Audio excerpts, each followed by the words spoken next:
Te damos la bienvenida a un nuevo audio de la hora silenciosa de Palabra de Vida, donde líderes alrededor del mundo compartirán con nosotros. El día de hoy escuchamos a... Hola, mi nombre es Cristian Oliveros y soy misionero de Palabra de Vida Chile. 27 años sirviendo al Señor a tiempo completo junto con mi familia. Hoy comenzamos con una nueva carta para el estudio de la Palabra de Dios a través de la hora silenciosa. Es la carta de Pablo a los Romanos. Esta es una carta de gran contenido teológico, pero también de gran contenido práctico. Pablo expone aquí las doctrinas de la justificación, la santificación, la adopción y otros conceptos doctrinales importantes. Una carta cuyo tema central es la justicia de Dios. Leamos los primeros 7 versículos del capítulo 1.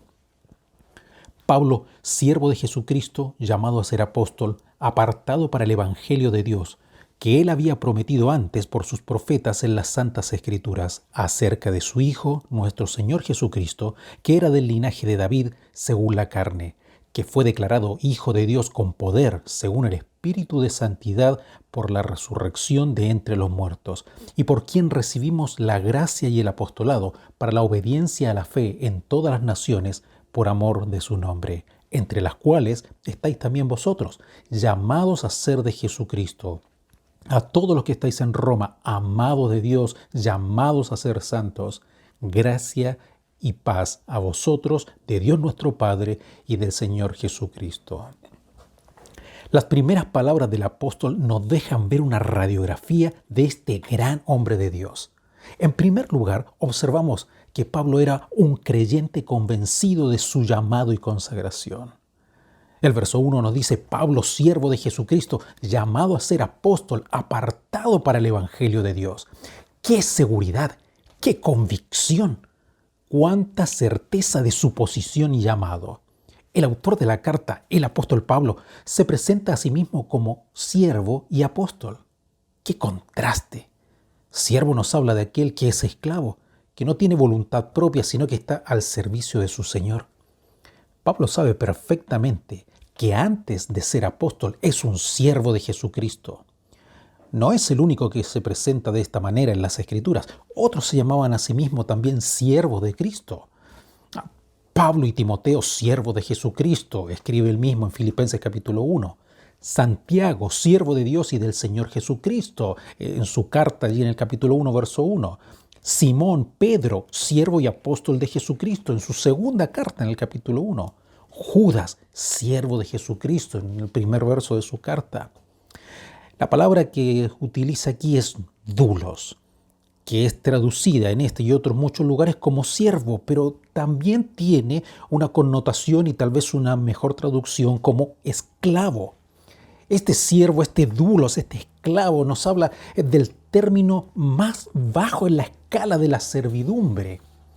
Es interesante que Pablo mantiene este concepto en la primera carta a los Corintios, en el capítulo 6, donde nos dice: ¿O ignoráis que vuestro cuerpo es templo del Espíritu Santo, el cual está en vosotros, el cual tenéis de Dios, y que no sois vuestros?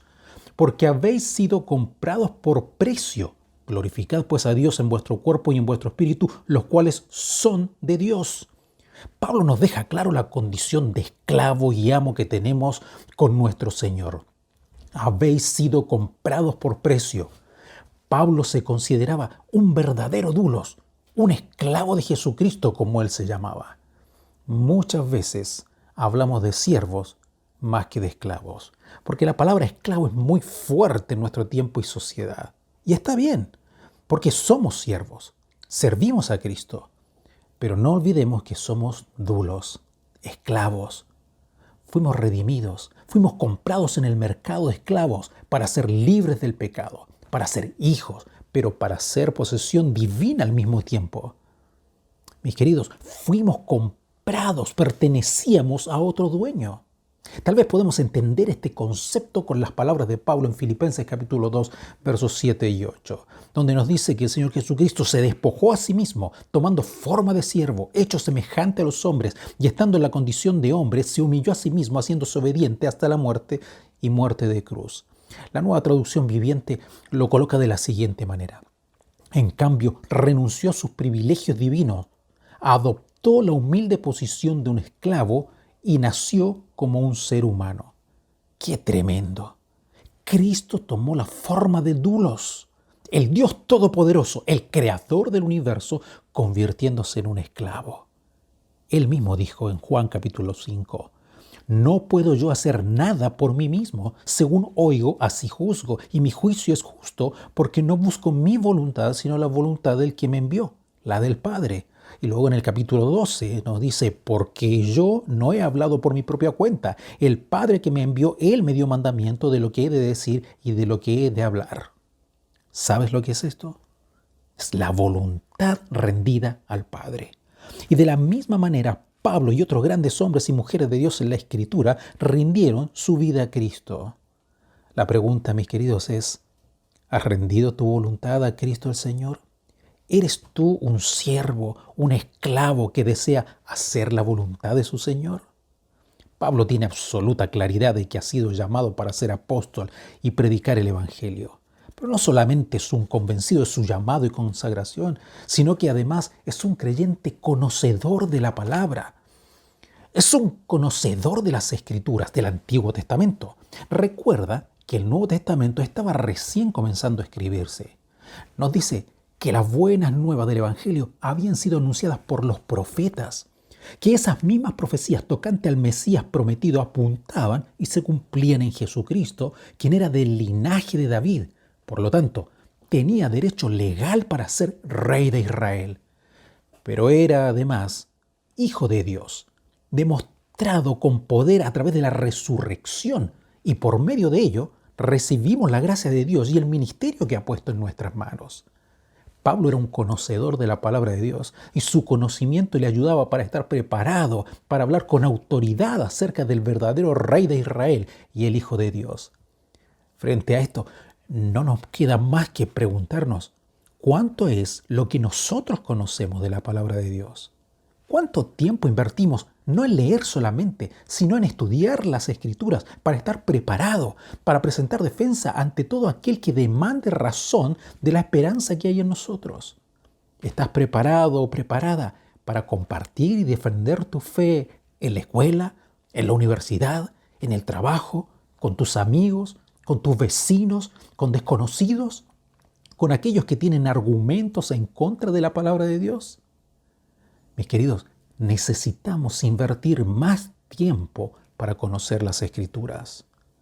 Pablo es un convencido de su llamado y consagración. Es también un conocedor de la palabra de Dios, pero también es un creyente comprometido con la causa, con la predicación. El verso 5 nos dice, y por quien recibimos la gracia y el apostolado para la obediencia a la fe en todas las naciones por amor de su nombre. La Biblia de las Américas lo coloca de la siguiente manera: por medio de quien hemos recibido la gracia y el apostolado para promover la obediencia a la fe entre todos los gentiles por amor a su nombre. Eso es la predicación del Evangelio a todas las naciones. Es cierto que hoy no tenemos apóstoles como la iglesia primitiva y no continuamos con el ministerio del apostolado como en aquel entonces. Pero una cosa es cierta: Dios nos encargó el ministerio de la reconciliación. Pablo escribe en 2 Corintios capítulo 5, verso 20. Así que somos embajadores en nombre de Cristo, como si Dios rogase por medio de nosotros. Os rogamos en nombre de Cristo, reconciliaos con Dios.